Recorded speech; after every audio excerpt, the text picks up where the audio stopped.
The day my parents announced the succession plan, I realized I didn't exist in their future anymore. My name is Riley Quinn, the youngest daughter in a family where tradition was treated like law.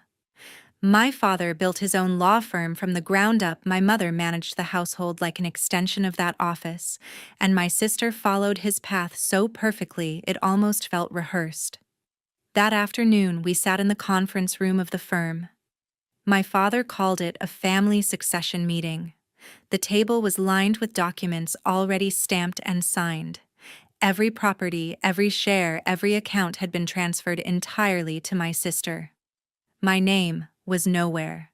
I tried to steady my voice and asked, "Is there a mistake?"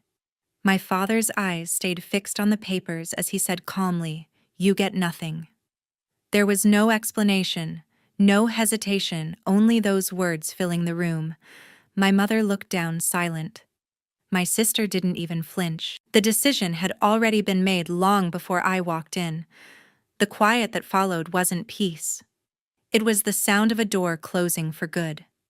I stood up, nodded once, and left before my voice could shake. Outside, rain blurred the city lights as I walked toward the parking lot. I remembered the night I told them I wanted to write code instead of becoming a lawyer. That was the night I stopped belonging to this family. Staring up at the glowing sign of the firm, I whispered, "If they gave me nothing, I'll build everything myself." I never knew that the day they said, "You get nothing," would become the day I gained everything. If you've ever been dismissed for choosing your own path, stay until the end. This story might just be yours. 3 months before that day, everything still felt normal. My father, Richard Quinn, was the founder of Quinn and Associates, a law firm that had become the pride of our small city. He was known for his precision, his discipline, and his belief that success could be inherited like a family heirloom. My mother, Eleanor, managed the firm's finances and our household with the same quiet authority, balancing both worlds as if they were one. My sister, Lydia, embodied everything they valued. She had perfect posture, perfect timing, and a future that already seemed written for her.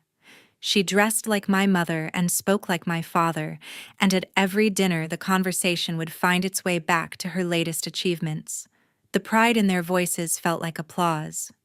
I was proud of her too, though sometimes that pride felt heavy. I, Riley, was the quiet one in the corner, typing on an old laptop that wheezed each time I turned it on. While my family discussed clients and case files, I wrote small programs building invisible worlds of logic and color. It wasn't glamorous, but it made me feel alive. I loved how lines of code could turn into something functional, something mine. It felt like creating order in a place where I had none. One evening at dinner, the air smelled of rosemary and the faint bitterness of wine. My father asked about my plans for college. His tone was polite but expectant, the kind of question that wasn't really a question at all. Lydia jumped in first, sharing how she had been offered an internship through one of his senior partners. My mother's eyes shone as she reached across the table to touch her hand, already imagining the framed diploma that would soon hang beside my father's. When the conversation turned to me, I could feel the weight of every stare. I took a breath and said I had decided to study software engineering. I told them I wanted to build something on my own, maybe develop applications that could change how people lived and worked. For a moment, no one spoke. The sound of the clock ticking filled the silence. My father placed his fork down slowly, his expression unreadable. My mother looked at her plate as though the food had suddenly lost its taste. Lydia's smile froze. Then my father said in a voice calm but colder than I had ever heard, "If you walk away from law, don't expect anything from me." The words didn't echo, but they stayed in the air, heavy and irreversible. I felt a quiet ache rising in my chest, the kind that doesn't break you instantly, but hollows you out piece by piece. I didn't argue, didn't beg. I knew that arguing would only make the wall higher. I nodded quietly, understanding that this was the moment everything changed. After dinner, I went to my room and began packing. I didn't own much that mattered, just a few clothes, my laptop, and a notebook filled with half-finished code. I slipped an old family photo between the pages, not because it made me feel safe, but because I needed to remember what I was walking away from. When I stepped outside, the night air felt unfamiliar, sharp with freedom and fear. The lights from our house glowed behind me, steady and distant. I didn't look back. Somewhere in that quiet street with nothing but a bag and a dream, I decided that losing everything they promised might be the only way to find myself. 6 months later, I was sharing a one-bedroom apartment with two strangers. The place was cramped with a flickering kitchen light and a heater that worked only when it wanted to. Still, it was mine in a way my parents' house had never been. I worked as a barista at a coffee shop 2 blocks away, pulling espresso shots for students and office workers who looked through me as if I were invisible. The pay barely covered my half of the rent, but it was enough to keep the lights on and buy instant noodles. Every morning before sunrise, I would open the cafe, wipe tables, and practice small talk I never used. Then after my shift, I walked to the library to study programming. My laptop was slow, my eyes always tired, but coding gave me something steady when everything else was uncertain. I taught myself JavaScript, Python, and a little bit of design learning from free tutorials and online forums. My savings melted away faster than I expected. Rent, food, transportation, all of it chipped away at what little I had left. The only luxury I refused to give up was internet access. Without it, I was cut off from the world I was trying to enter. I lived on cheap coffee and quiet determination. One rainy evening when the cafe was about to close, a familiar voice called my name. I turned to see my Aunt Diane, my father's younger sister. She had once been a software engineer before leaving the corporate world to start her own tech consultancy. Unlike the rest of my family, she had always spoken to me like I mattered. We sat down after closing, and she listened while I told her about my work, my studies, and how I was barely staying afloat. Diane smiled and said, "If you're serious about coding, come to my co-working space tomorrow. There's an empty desk next to mine." The next day, I went. Her office was filled with quiet hums of computers, walls lined with whiteboards, and the smell of strong coffee. It felt alive. For the first time in months, I felt seen again. Diane didn't give me money or pity, just space and Wi-Fi. I began spending every spare moment there, building something of my own, a mobile app called Homies.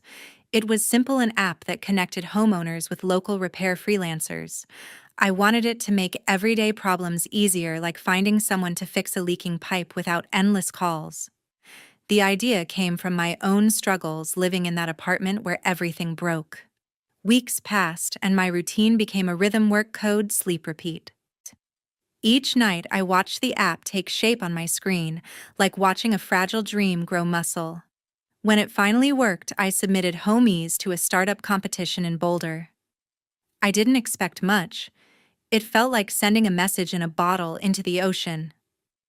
One morning, while steaming milk at the cafe, my phone buzzed with an email notification. I wiped my hands, unlocked the screen, and read, "You've been shortlisted for the final round." My hands trembled.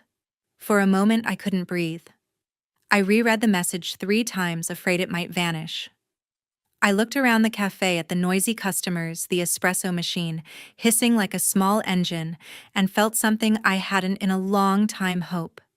That summer, everything started changing. The air in Boulder felt brighter, charged with the energy of possibility. The startup competition had opened a door I never imagined could be mine. During one of the networking sessions, my aunt introduced me to her longtime friend, Alan Brooks, a local investor known for helping small tech founders get their first real start.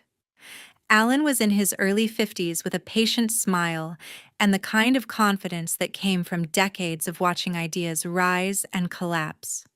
When Diane told him about my app, he listened carefully, asked questions I couldn't answer immediately, and then said, "Let's meet next week. I want to see what you've built."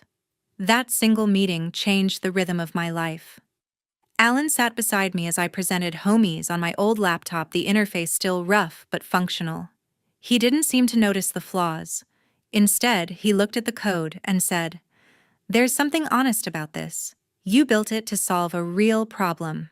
He offered to mentor me and help fund the early development in exchange for a small share of the project. I accepted without hesitation. From that day, my world turned into a cycle of coffee code and exhaustion. Alan met with me twice a week at the co-working space to review progress, while Diane kept reminding me to eat something that wasn't instant noodles. With their guidance, I began improving the user experience, making it more intuitive and accessible. I reworked the color palette, redesigned the onboarding screens, and wrote new lines of code until dawn. My hands hurt from typing, but every small improvement made the app feel closer to what I had always imagined. Alan was firm but fair. When I rushed through explanations, he stopped me and said, "Take your time. Precision will save you later." He treated me not as a charity case, but as someone capable of building something meaningful. Diane's advice was different, softer but sharper in its truth.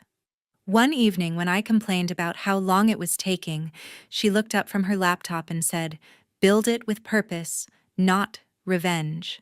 Those words stayed with me. They forced me to ask why I was doing this, to prove something to my parents or to prove something to myself. By late August, we prepared for the launch. I uploaded the first public version of Homies to the App Store, unsure if anyone would notice. I watched the numbers climb slowly, one download at a time. The first review appeared from a woman in Denver. "This app saved my weekend." Then another came from Seattle, then Chicago, and within weeks it spread faster than I could track. People were using it to find plumbers, electricians, and handymen in minutes instead of hours. The system wasn't perfect, but it worked. The nights grew longer, the work heavier, yet I didn't feel tired. I felt alive in a way I hadn't since leaving home. For the first time, I wasn't surviving, I was creating. 3 months later, Homies reached 10,000 active users. The number didn't feel real until I saw an article on a local tech website with my photo under the headline, "Self-Taught Visionary from Boulder Redefines Home Services." I stared at the screen, unable to move. Alan called that night to congratulate me. "You've done something remarkable," he said. I thanked him, though the words felt small compared to the gratitude inside me. After we hung up, I sat in the dark office, the city lights flickering outside, thinking about the girl who had left her parents' house with a single suitcase. She would never have believed that the world would one day listen. By the time I turned 28, my app was everywhere.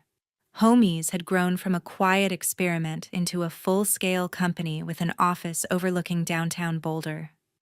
Our team was young, ambitious, and full of ideas that never seemed to sleep. I had traded my old laptop for a proper workspace filled with the soft buzz of computers and the smell of strong coffee that reminded me of my barista days. Sometimes I still arrived before sunrise, watching the light pour across the city, thinking about how something so small had built a life I never expected. The company expanded faster than I could keep up with. We hired developers, designers, and marketing specialists, all of them younger and sharper than I had been when I started. They spoke in a rhythm that blended optimism with exhaustion. Each week we hit new milestones: partnerships with repair chains, collaborations with universities, even an initiative that provided free home services for single parents. Watching the platform evolve was like seeing a living thing grow stronger with each heartbeat. One morning, I received an invitation to speak at a technology conference in San Francisco. It felt unreal. I had once written code alone in a rented apartment, afraid to hope too much, and now I was being asked to share my story on a stage filled with industry leaders. Standing before that crowd, I talked about failure, persistence, and how purpose often hides inside rejection. The applause afterward was warm, but what stayed with me most were the quiet nods of people who seemed to understand. That same year, my Aunt Diane decided to retire. She said she wanted to travel before her knees started to complain. We had lunch together at the same cafe where I once poured coffee for strangers. She laughed as I told her about our new office, the investors, and the endless meetings. Before we parted, I handed her an envelope containing documents transferring a share of the company to her name. She protested at first, but I told her, "You gave me my first desk. You deserve this more than anyone." Her eyes glistened with pride, and for the first time I realized how much of my courage had come from her. But success rarely exists in isolation. One afternoon, a news alert flashed across my phone: Quinn and Associates under investigation for financial misconduct. I stared at the headline, feeling the strange mix of disbelief and inevitability. My father, the man who once defined success in our family, was now being questioned by authorities. The firm that had stood for decades was collapsing under its own ambition. Lydia had taken over part of the firm's operations after law school, and according to the reports, she was struggling to contain the fallout. For days, I tried not to think about it. The logical part of me said it wasn't my problem.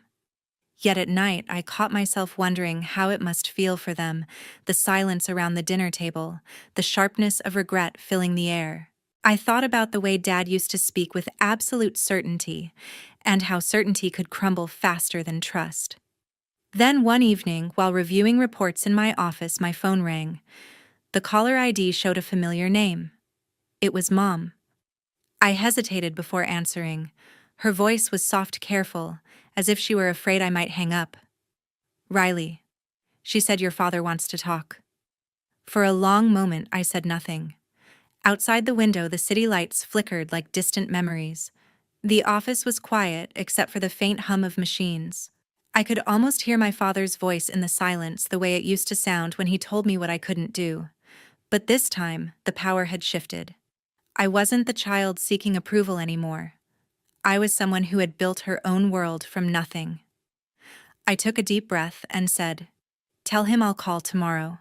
When I saw their names flash on my phone, I already knew. There was a heaviness in my chest before I even answered. My assistant had told me earlier that some people were waiting in the lobby, but she hadn't said who. The moment I walked toward the glass door and saw Richard's posture rigid, proud, pretending control he no longer had, I understood that this day was inevitable. Mom stood beside him, her expression soft but rehearsed, and Lydia lingered a step behind them, holding a handbag she kept tightening her grip on. I led them into the conference room. It was quiet, except for the low hum of the city outside. None of them spoke at first. Richard glanced around the polished table, the walls of glass, the company logo behind me. It wasn't admiration I saw in his eyes, but calculation, as if he were assessing the value of everything in the room, including me. Finally, he cleared his throat and said, "We came to talk about the company." His voice still carried that courtroom weight, though it trembled faintly beneath the surface. Mom looked at him before adding, "You've done so well, Riley. We're proud of you." I didn't respond. The silence stretched, and Richard continued. "Your mother and I think it's only right that we receive our share. After all we raised, you supported, you gave you the foundation to succeed." I looked at him carefully. "You want money? We want fairness," he said. 50%. You wouldn't have become who you are without us. It's not about greed. It's about what's fair." For a moment, I felt the familiar chill of the girl who once stood outside his office door waiting to be heard. But that girl was gone. I sat back and let the words echo in the room before answering. "Do you remember what you told me when I left home? You said, 'If you walk away from law, don't expect anything from me.' You gave me nothing." Remember? Richard's jaw tightened and Mom reached across the table, her tone almost pleading. "Riley, we just want to fix things. To make it fair again." "Fair," I repeated quietly. Fair would have been believing in me when I needed it. Fair would have been letting me exist without earning it. No one spoke. The weight of the past hung between us. Lydia kept her gaze lowered, tracing invisible circles on the table with her finger. When I looked at her, she finally raised her head.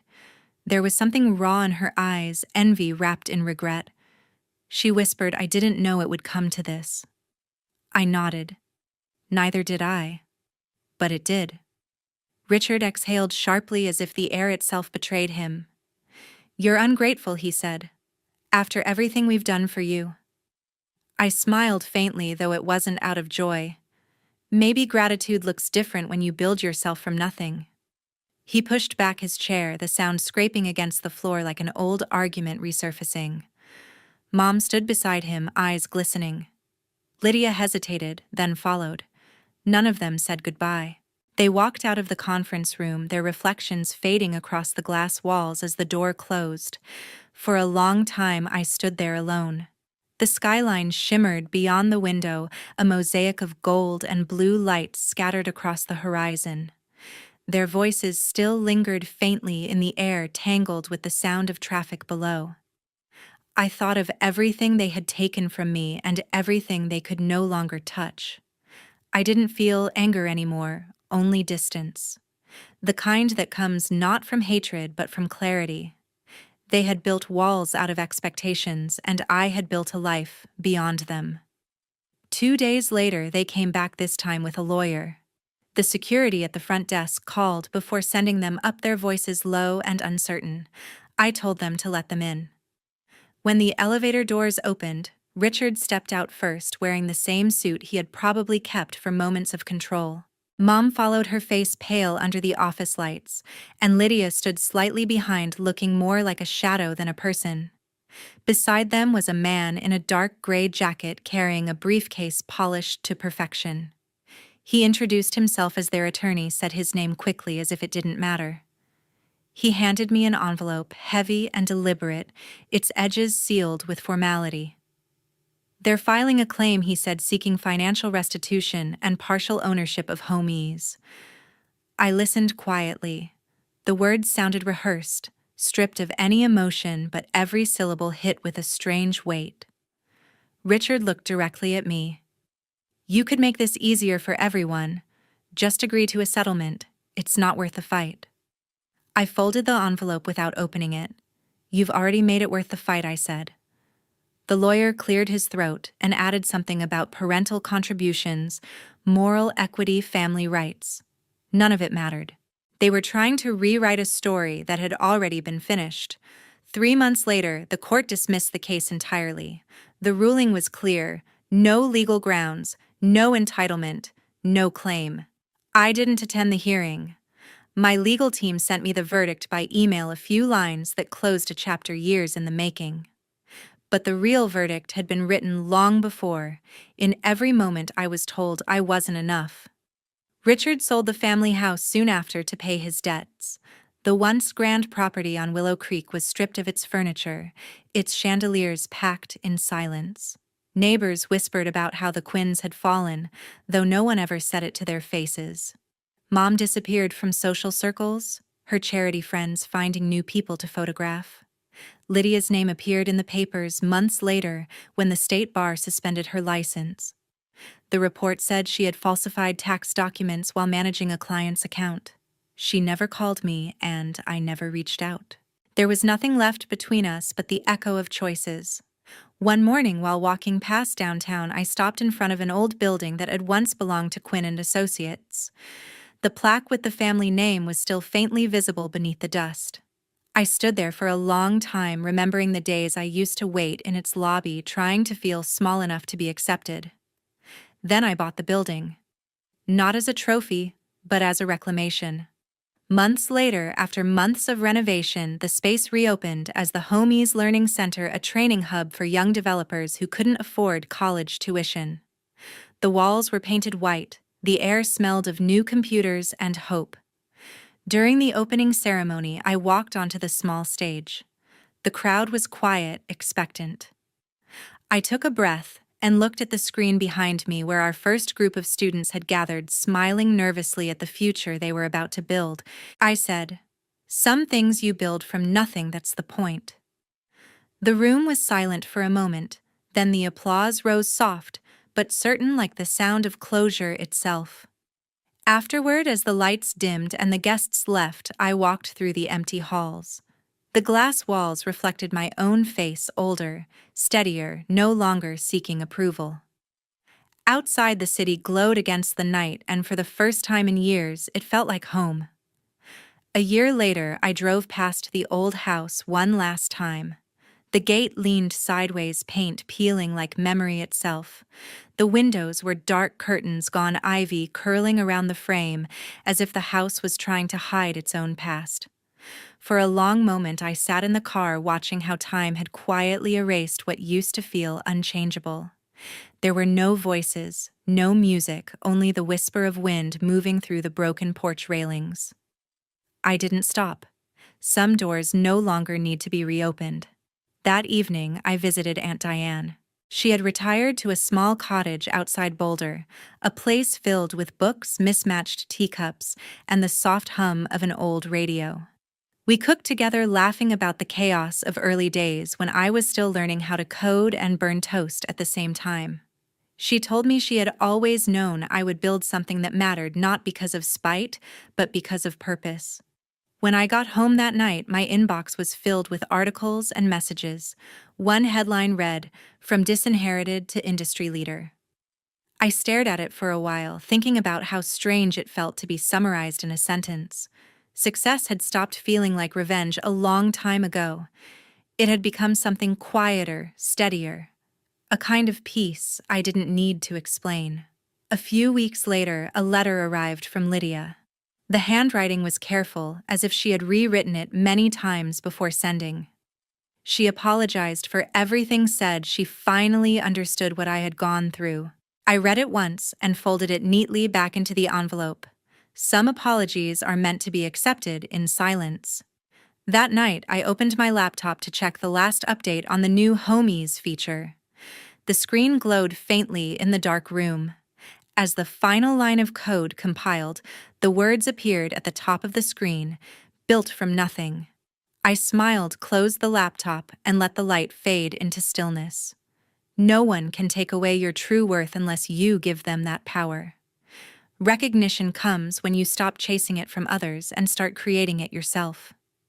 When they say you get nothing, it isn't always a curse. Sometimes it's the beginning of everything. Because starting from nothing doesn't mean you have less. It means you have the freedom to define what everything really means. Thank you for listening until the very end of my story. If you've ever chosen a path no one believed in, I'd love to hear your thoughts in the comments below. Maybe your story will be the reason someone else keeps going when it feels impossible.